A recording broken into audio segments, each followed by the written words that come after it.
Le 18 avril 1943, à quelques 700 km du terrain d'Henderson sur Guadalcanal, l'amiral Isoroku Yamamoto, l'esprit stratégique derrière Pearl Harbor et le commandant de la flotte combinée, était installé dans l'étroite carlingue d'un bombardier Mitsubishi G4M qui filait vers Bougainville à environ 2500 mètres d'altitude. Celui qui avait un jour affirmé qu'il dicterait les conditions de paix à Washington n'avait plus qu'une minute à vivre. Il ignorait totalement que des chasseurs américains fondèrent déjà sur lui, prenant de la vitesse à plus de 560 km/h. Ce qui se produisit dans le ciel de Bougainville ce matin-là allait entrer dans l'histoire comme l'un des raids les plus audacieux et les plus précis jamais tentés. Une opération si improbable que le renseignement japonais refusa d'y croire pendant des semaines. Lorsque les équipes chargées d'examiner les débris atteignirent enfin le lieu du crash, qu'elles en évaluèrent les distances, les angles d'interception et les besoins en carburant, elles furent confrontées à une vérité difficile à admettre. Les Américains avaient forgé un chasseur capable de frapper à des portées jusque-là inimaginables, et piloté par des hommes capables de traverser plus de 600 km d'océan vide, sans repères, sans radio, sans commettre la moindre erreur pour arriver à l'instant exact prévu par leurs calculs. L'arme qui rendit cette mission insensée réalisable était l'un des avions les plus atypiques jamais construits, le Lockheed P-38 Lightning. Avec son double fuselage, son train tricycle et ses hélices contrarotatives, il ne ressemblait à rien d'autre dans les airs.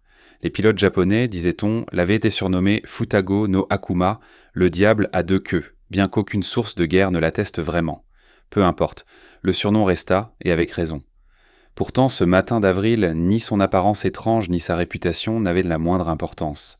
Ce qui comptait, c'était une capacité que nul autre chasseur américain ne possédait, parcourir de très longues distances au cœur du territoire ennemi et revenir.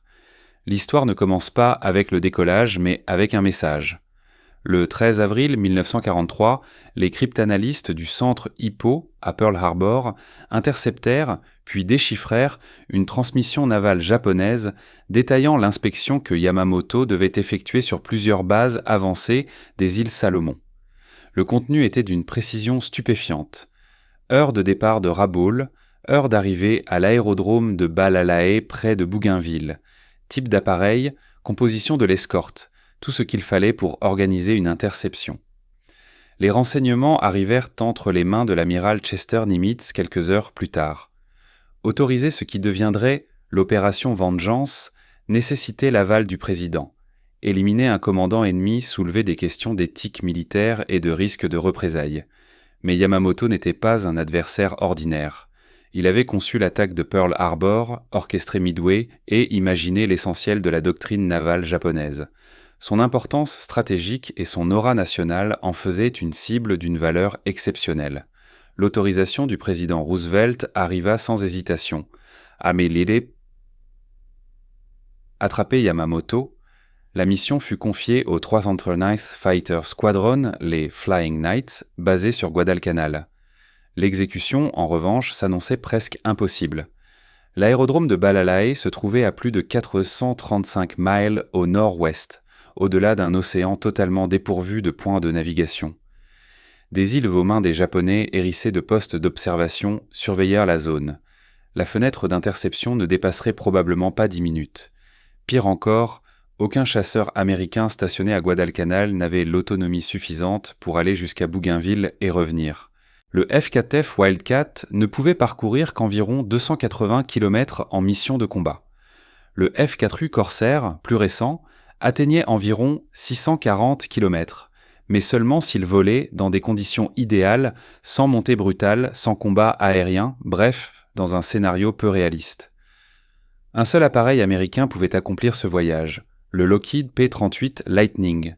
Grâce à ses deux moteurs Allison V-Play-710 de 1475 chevaux chacun, l'avion bénéficiait d'une autonomie exceptionnelle.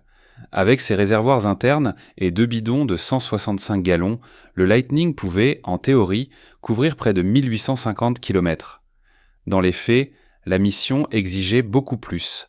Un vol rasant pour éviter les radars japonais, une navigation millimétrée, au-dessus d'une mer uniforme, une montée rapide pour intercepter la cible, un combat contre un ennemi supérieur en nombre, puis un retour suffisamment prudent pour ne pas finir dans des eaux infestées de requins.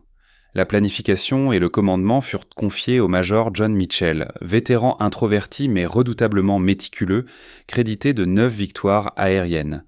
Il aborda ce problème comme une équation où la moindre erreur de cap, de consommation ou de chronométrage condamnerait la mission. Son plan de navigation, simple en apparence, demandait une discipline implacable. Une route en zigzag, d'abord vers les îles Russell, puis vers le nord-ouest sur un cap de 350 groupes. En restant presque au ras des vagues, entre 3 et 15 mètres d'altitude, les P-38 devaient échapper à la détection des radars japonais. L'itinéraire contournait les postes d'observation connus et maintenait la formation au-dessus d'eaux dégagées. Naviguer uniquement au compas au-dessus d'un océan sans le moindre repère visuel relevait presque de l'art. La moindre rafale de vent pouvait dévier les chasseurs de plusieurs kilomètres, et une erreur d'1 ou 2 degrés sur le compas devenait catastrophique sur plus de 700 kilomètres. Mitchell calcula que pour atteindre le point d'interception avec une marge d'environ 8 kilomètres, distance suffisante pour repérer visuellement la cible, son erreur cumulée ne devait pas dépasser 1 seul degré sur l'ensemble des 2 heures de vol. Les calculs de carburant étaient tout aussi impitoyables. En régime de croisière optimale, 2000 tours par minute et 32 pouces de pression d'admission, chaque moteur avalait près de 70 gallons à l'heure, soit 140 gallons pour l'avion. L'aller exigerait environ 290 gallons. La montée vers l'altitude d'attaque et le combat en consommeraient une centaine de plus.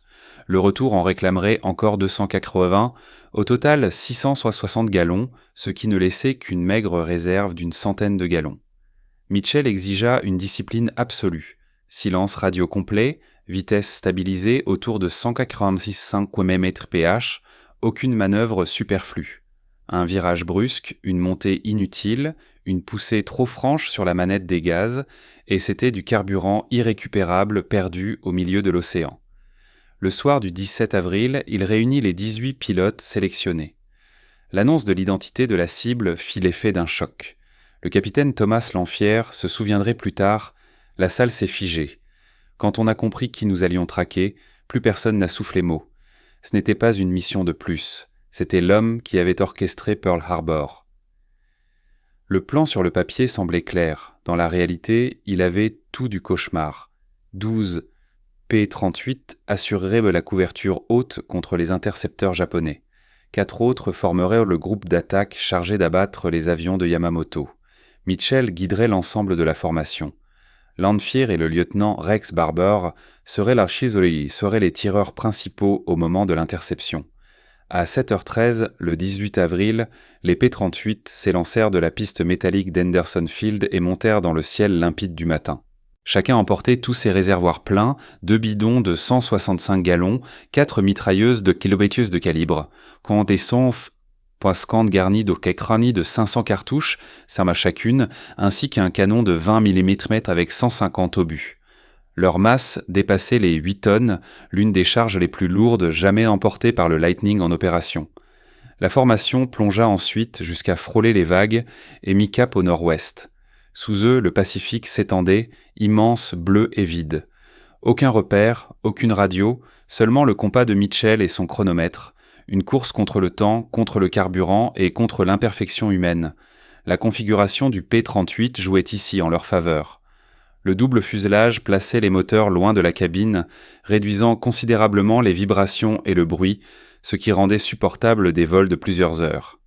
Le train tricycle favorisait une excellente visibilité au sol. Les hélices contrarotatives éliminaient les effets de couple qui compliquaient souvent le pilotage d'autres chasseurs. Mais surtout, les moteurs Allison faisaient du Lightning une arme de longue portée. Refroidis par liquide, ils restaient stables pendant des heures, et leurs turbocompresseurs alimentés par les gaz d'échappement conservaient la puissance à haute altitude sans gaspillage mécanique. La formation resta muette comme la mer qu'elle survolait. En franchissant la barre des 200 miles, Mitchell vérifia encore son cap, contrôla la dérive, compara vitesse et consommation avec ses prévisions. À 181 pH indiqué, les appareils avançaient en réalité à près de 220 mph en tenant compte du vent. À 8h33, après 1h20 de vol, la côte sud de Bougainville apparut exactement là où Mitchell l'avait prévu. L'erreur totale sur 435 miles était inférieure à 3 km. Un exploit de navigation presque incroyable et indispensable. Leur consommation de carburant collait elle aussi à ses prévisions, comme si le vol suivait un plan gravé dans le métal. Puis un cri perça la radio silencieuse, un pilote venait d'apercevoir la formation ennemie. À 9h34, soit à une minute près, l'instant prévu par les calculs américains, l'ailier de Mitchell signala 2 groupes d'appareils arrivant du nord. L'avion de Yamamoto approchait, exactement à l'heure annoncée dans le message intercepté, et descendait vers eux à 8000 pieds. L'escorte de Yamamoto se composait de 2 bombardiers Mitsubishi G4M et de 6 chasseurs A6M0. Les G4M, surnommés Betty par les Alliés, étaient des bombardiers rapides utilisés ce jour-là comme transport. Yamamoto voyageait dans le premier appareil, piloté par le maître principal Kotani. Dans le second se trouvait son chef d'état-major, le vice-amiral Ugaki. Quant au Zéro, il faisait en eau partie des meilleurs chasseurs du Japon, pilotés par des vétérans du 204e groupe aérien, rapides, agiles, meurtriers, maîtres du ciel du Pacifique depuis plus d'1 an. Ignorant que des chasseurs américains avaient pénétré si profondément dans leur zone défensive, les Japonais volaient en formation détendue. Mitchell ordonna aussitôt la séparation. Les bidons supplémentaires furent largués et la formation se scinda. Les 12 avions de couverture grimpèrent pour affronter les Zeros tandis que les 4 chasseurs d'attaque, Landwehr, Barber et leurs ailiers, piquaient vers les bombardiers. Les 90 secondes qui suivirent restent parmi les plus discutées de toute l'histoire de l'aviation. Plusieurs pilotes revendiquèrent l'exploit. Les films de mitrailleuses étaient incomplets. Les récits japonais différaient des rapports américains. Mais un fait demeurait incontestable. L'avion de Yamamoto fut abattu. L'amiral fut tué sur le coup et la mission, contre toute attente, venait d'atteindre son objectif avec une précision foudroyante. Dans son rapport de combat rédigé quelques heures après l'atterrissage, le lieutenant Rex Barber décrivit comment il avait approché le bombardier arrière en rasant sa trajectoire, légèrement en dessous. À un peu moins de 200 mètres, il ouvrit le feu avec toute son artillerie. Les 4 mitrailleuses de calibre 150 et le canon de 20 mm déversèrent une pluie de projectiles dans le moteur droit et le fuselage. Le G4M, surnommé Amaki, le cigare, par les équipages japonais tant il avait tendance à s'embraser, prit feu instantanément. Pendant ce temps, le capitaine Thomas Lanphier se jetait sur l'appareil de tête, celui où se trouvait Yamamoto. Il attaqua de flanc alors que le pilote japonais tentait des manœuvres d'évitement. Ces rafales balayèrent le bombardier d'un bout à l'autre. Le moteur gauche explosa, les ailes se rompirent et l'avion s'effondra en vrille vers la jungle. Au-dessus d'eux, la couverture américaine se mesurait déjà à 6-0 dans un combat tournoyant. La vitesse supérieure du Lightning ainsi que la puissance de son armement compensaient l'agilité légendaire du chasseur japonais. Le lieutenant Besby Holmes parvint même à en abattre un. Décontenancés par l'arrivée soudaine d'appareils américains à plus de 600 km de leur ligne défensive, les autres Zéros rompirent le combat pour protéger l'avion restant, celui qui transportait le vice-amiral Ugaki. Moins de 3 minutes s'étaient écoulées entre le premier contact visuel et la fin de l'engagement. Mitchell, l'œil rivé sur les jauges, ordonna alors la rupture et le retour immédiat. La traversée du Pacifique vers Guadalcanal avec le carburant dangereusement bas mit les nerfs de chaque pilote à rude épreuve. Le lieutenant Raymond Hine, à court de carburant, disparut en mer. Ni lui ni son Lightning ne furent jamais retrouvés. Rappel tragique des marges infimes dont disposait la formation. Les 17 P-38 restants se posèrent à Henderson Field presque à sec. Ils venaient de parcourir près de 1400 km en 3 heures et 10 minutes. La navigation et la gestion du carburant, minutieusement préparées par Mitchell, avaient frôlé la perfection. Dans l'immédiat après-coup, le doute régnait. Les pilotes savaient qu'ils avaient détruit 2 bombardiers et affronté des chasseurs, mais l'identité de Yamamoto ne leur fut confirmée qu'après plusieurs jours, lorsque les interceptions radio venant du Japon révélèrent des bulletins matinaux inhabituels. L'annonce officielle de la marine impériale ne tomba que le 21 mai. L'amiral Isoroku Yamamoto était mort, au combat au-dessus de Bougainville. Le Japon encaissa la nouvelle comme un choc. Yamamoto était son commandant naval le plus respecté, un stratège dont la renommée touchait presque à la légende. Les premières explications invoquèrent le hasard, une malheureuse rencontre avec un groupe de patrouilles américaines.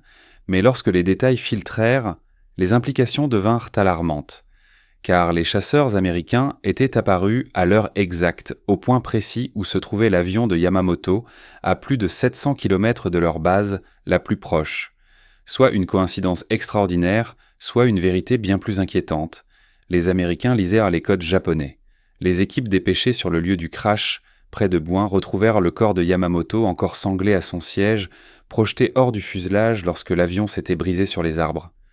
L'examen révéla qu'il avait été atteint d'emblée, sans possibilité de réagir. La controverse sur l'identité du pilote ayant tiré les balles fatales, Barber ou Lanphier, perdurerait des décennies, chaque version reposant sur des témoignages et des indices différents. Les débris racontaient, eux, une histoire limpide et dévastatrice. Le moteur droit avait été littéralement détruit, le fuselage percé de multiples impacts correspondant à des munitions incendiaires perforantes de calibre .50. Et surtout, les enquêteurs, en recalculant la distance entre Buin et Henderson Field, réalisèrent l'invraisemblable. Aucun chasseur allié n'avait jamais opéré à une telle portée. Les archives japonaises saisies après la guerre révélèrent leurs réflexions internes. Au début, les analystes refusèrent d'imaginer une opération planifiée. Mais plus ils examinaient les distances, les vitesses, les trajectoires, plus une conclusion s'imposait. Les Américains disposaient d'un chasseur capable d'atteindre des zones que l'on croyait hors de portée. Le P-38 Lightning, pivot de l'opération Vengeance, incarnait une rupture totale dans la conception des avions de chasse. En 1937, l'idée dominante voulait que les chasseurs soient petits, légers, manœuvrables. Le Lightning, lui, était large, massif et terriblement rapide. Son architecture à double fuselage n'était pas une fantaisie de designer, mais une solution technique.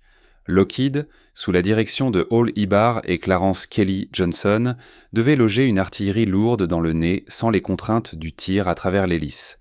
Placer les moteurs dans des nacelles séparées libérait l'avant de l'appareil, et cette configuration atypique se révéla pleine d'avantages inattendus. Le cockpit central du P-38 abritait à la fois les instruments du pilote et tout l'armement frontal, 4 mitrailleuses de calibre .50 et un canon de 20 mm. Ce dispositif, installé dans le nez, offrait un avantage incomparable. Tous les tirs convergeaient naturellement vers la ligne de visée, sans nécessité d'ajustement. La portée efficace atteignait ainsi plus de 500 mètres, bien au-delà de ce qu'autorisaient les armes montées dans les ailes des autres chasseurs. Les deux moteurs Allison V1710, chacun de 1710 pouces cubes, délivraient ensemble une puissance qu'aucun avion monoplace à moteur unique ne pouvait égaler. Plus encore, cette configuration doublée offrait une sécurité inestimable. Un P-38 touché pouvait rentrer sur un seul moteur alors qu'un pilote aux commandes d'un chasseur classique n'avait souvent d'autre choix que d'amérir ou de s'éjecter. Le système de turbocompression donnait au Lightning des performances remarquables en altitude. Là où d'autres appareils perdèrent de la puissance au-dessus de 6000 mètres, le P-38 restait pleinement opérationnel jusqu'à près de 9000 mètres. Dans le Pacifique, où les bombardiers japonais volaient volontiers très haut pour échapper à la DCA, cet atout se révéla décisif. Mais ce qui fit du Lightning une machine irremplaçable, c'était son rayon d'action. Les distances entre les îles du Pacifique rendirent la plupart des objectifs hors de portée des chasseurs traditionnels. Le P-38, grâce à son excellente autonomie et à une consommation maîtrisée, pouvait escorter des bombardiers loin derrière les lignes ennemies ou effectuer des interceptions qu'aucun autre appareil n'aurait pu tenter. La mission visant Yamamoto en fut la preuve éclatante. Aucun autre chasseur américain n'aurait pu parcourir cette distance. Le F-4F Wildcat atteignait à peine 1100 km, même avec des réservoirs supplémentaires. Le F-4U Corsair aurait pu, en théorie, rejoindre Bougainville, mais il y serait arrivé presque à sec, condamné à l'amérissage au moindre combat ou détournement de route. Seul le P-38 combinait la portée nécessaire à un retour sûr et la capacité d'engager l'ennemi une fois sur place. Son palmarès confirma son génie de conception. Dans le théâtre du Pacifique, les unités de Lightning abattirent plus d'appareils japonais qu'aucun autre type de chasseur américain, plus de 1800 victoires confirmées. Les deux plus grands as américains, Richard Bon, 40 victoires, et Thomas Maguire, 38, ne jurèrent que par le P-38. Les pilotes japonais, eux, passèrent du respect à la crainte. À la différence du Zéro, léger, manœuvrant mais fragile, dépourvu d'armure et de réservoirs auto-obturants, le Lightning était solide, puissamment armé et conçu pour encaisser. Les attaques frontales, efficaces contre des avions plus légers comme le P-39, étaient suicidaires face au feu concentré du P-38.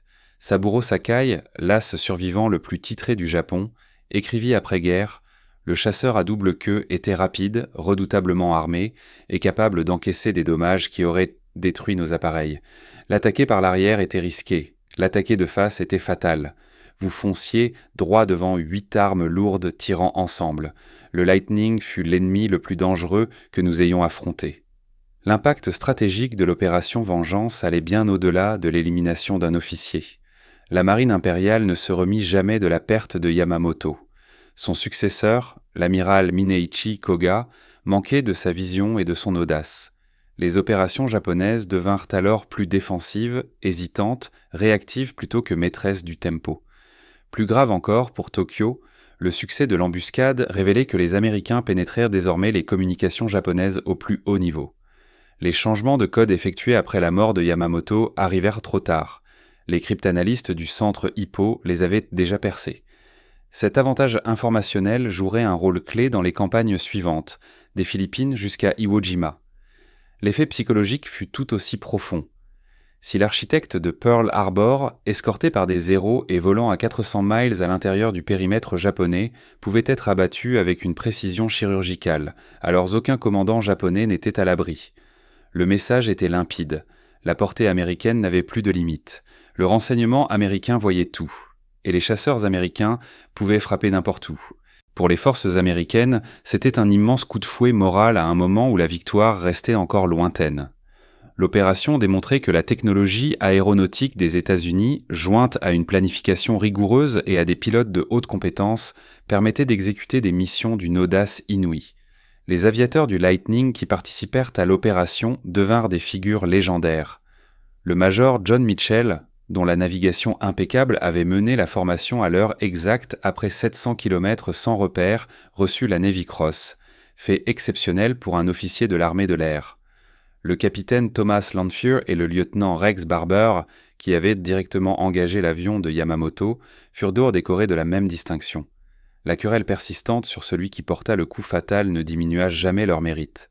Tous deux avaient combattu après un vol interminable au-dessus du vide, tous deux s'étaient mesurés à un adversaire supérieur en nombre et tous deux étaient rentrés malgré un carburant presque inexistant. L'exploit technique de l'opération Vengeance tenait presque du prodige. Naviguer avec une exactitude chirurgicale sur plus de 700 km d'océan uniforme, guidé uniquement par un compas et un chronomètre, atteindre le point d'interception à une minute près de l'heure prévue, puis affronter un ennemi supérieur en nombre avant de rentrer sains et saufs avec des réservoirs presque vides. Peu d'opérations aériennes européennes de l'époque pouvaient se targuer d'une telle maîtrise.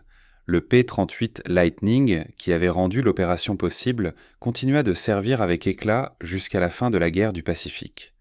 À son actif, des milliers de missions de longue portée, escortes de bombardiers jusque dans le cœur du territoire ennemi, reconnaissance au-dessus de zones lourdement défendues, attaques contre la navigation japonaise à des distances que l'on croyait autrefois impraticables.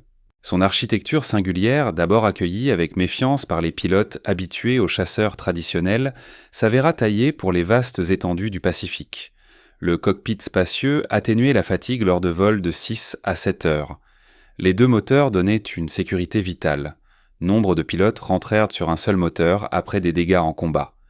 L'armement concentré dans le nez délivrait une puissance que les chasseurs japonais, conçus légers pour tourner plus vite, ne pouvaient supporter. Mais au-delà des performances et des statistiques, le Lightning symbolisait la puissance industrielle et technologique des États-Unis.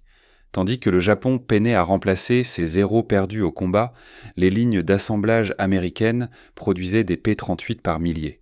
Quand les pilotes japonais devaient composer avec des appareils fragiles, sous-protégés et faiblement armés, les aviateurs américains montaient dans des machines puissantes, blindées, protégées par des réservoirs auto-obturants et équipées de redondances qui augmentaient leurs chances de survie. Ces différences reflétaient des réalités stratégiques profondes. Confrontés à des pénuries de ressources et à une industrie limitée, Les ingénieurs japonais construisèrent des avions optimisés pour extraire un maximum de performance d'un minimum de matériaux. Chaque kilo superflu était éliminé.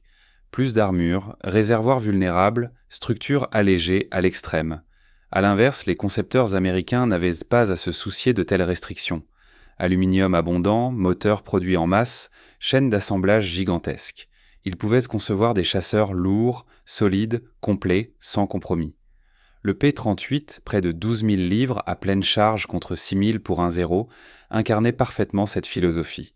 Construire le meilleur chasseur possible, puis le produire en nombre écrasant. Cet avantage industriel pesa aussi lourd que n'importe quelle bataille. Dès 1944, les États-Unis fabriquaient des avions plus vite que les Japonais ne parvenaient à les abattre. La formation des pilotes témoignait du même déséquilibre. Les aviateurs américains arrivaient en combat avec plus de 400 heures de vol. Les Japonais, à court de carburant et de moyens, se lancèrent dans la bataille avec parfois moins de 100 heures d'expérience. L'issue était inscrite d'avance. Des pilotes américains mieux formés, mieux équipés, soutenus par un flux ininterrompu de matériel, finirent par détruire systématiquement la force aérienne japonaise. À la fin de 1945, les chasseurs nippons n'apparaissaient presque plus, non par manque de bravoure, mais faute de pilotes encore en vie. L'interception de Yamamoto, ce 18 avril 1943, avait annoncé ce dénouement. Elle démontra que la technologie américaine, jointe à une planification rigoureuse et à un pilotage d'exception, permettait d'accomplir des opérations que les forces japonaises ne pouvaient ni anticiper ni contrecarrer. Les pilotes de Lightning, qui avaient traversé plus de 600 km d'océan pour atteindre leur cible pile au moment prévu, incarnaient ce que l'aviation américaine allait accomplir dans les 2 années suivantes, une victoire fondée sur la supériorité technique, la puissance industrielle et l'excellence opérationnelle. Aujourd'hui, des P-38 restaurés trônent dans des musées à travers les États-Unis. Leur silhouette à double empennage demeure immédiatement reconnaissable. Ces avions représentent bien plus qu'un exploit mécanique. Ils témoignent de la capacité de l'industrie américaine à concevoir et produire les armes qui ont changé le cours de la guerre. Ils rappellent le courage des pilotes qui les ont menés dans des missions longues, éprouvantes, dangereuses, et ils incarnent des opérations comme Vengeance, si audacieuses, si parfaitement exécutées que l'ennemi refusa longtemps de croire qu'elles étaient possibles. Les pilotes japonais qui fouillèrent la jungle près de Buin trouvèrent des débris éparpillés sur une pente et le corps de leur amiral le plus célèbre. En recomposant l'interception, en observant les impacts, en recalculant les distances, ils furent forcés d'admettre une réalité qui défiait leur certitude. Les chasseurs américains avaient traversé un océan entier et frappé avec une précision presque irréelle.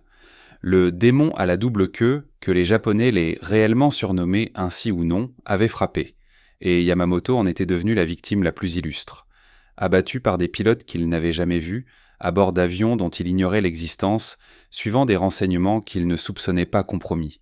La mission avait réussi parce que les ingénieurs de Lockheed avaient conçu un chasseur doté d'une portée inégalée, parce que les cryptanalystes américains avaient percé les codes japonais, parce que le Major, John Mitchell, avait su guider sa formation sur plus de 700 km d'océan en arrivant à la minute exacte, et parce que les pilotes américains étaient capables d'exécuter une mission d'une complexité vertigineuse sans la moindre erreur.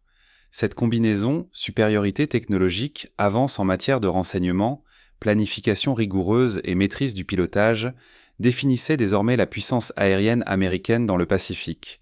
Et le 18 avril 1943, au-dessus des jungles de Bougainville, elle envoya un message qui résonna dans tout l'océan. Aucun lieu n'était hors de portée, aucune figure n'était intouchable, et les chasseurs américains pouvaient traquer leurs ennemis jusque dans les recoins où ils se croyaient à l'abri. Le Lightning qui avait rendu tout cela possible rentra presque à sec, après avoir parcouru près de 1400 km en 3 heures et 10 minutes. Derrière lui, l'une des frappes les plus précises et audacieuses de l'histoire militaire. Devant lui, encore 2 années de guerre et des milliers de missions. Mais l'opération Vengeance resterait un cas à part. Le jour où des chasseurs américains allèrent là plus loin qu'on ne l'aurait jamais imaginé et abattirent Tepiar, l'homme qui avait conçu Pearl Harbor. Les officiers du renseignement japonais, examinant les débris dans la jungle et tentant de concilier les distances avec leurs propres capacités aériennes, comprirent enfin ce que l'industrie américaine avait accompli. Le chasseur à double queue n'était pas un simple avion. C'était une arme capable de traverser le Pacifique, de frapper avec la précision d'un scalpel, puis de disparaître avant qu'une riposte soit envisageable. Une arme que le Japon ne pouvait ni construire ni arrêter. Quant à l'amiral Yamamoto, dont le génie avait offert au Japon ses premières victoires et qui avait pourtant averti ses supérieurs que la puissance industrielle américaine finirait par décider du conflit, il devint la preuve ultime de son propre avertissement. Abattu par un appareil que son pays ne pourrait jamais égaler, par des pilotes qu'il n'aurait jamais pu former en nombre suffisant, à la suite de renseignements que ses codes ne pouvaient là plus protéger. 435 miles de navigation parfaite au-dessus d'un océan vide, une synchronisation irréprochable, une puissance de feu écrasante, un retour sain et sauf. L'opération Vengeance illustra tout ce que le P-38 Lightning avait été conçu pour accomplir et annonça ce que l'aviation américaine allait devenir, imparable, inévitable et absolument décisive.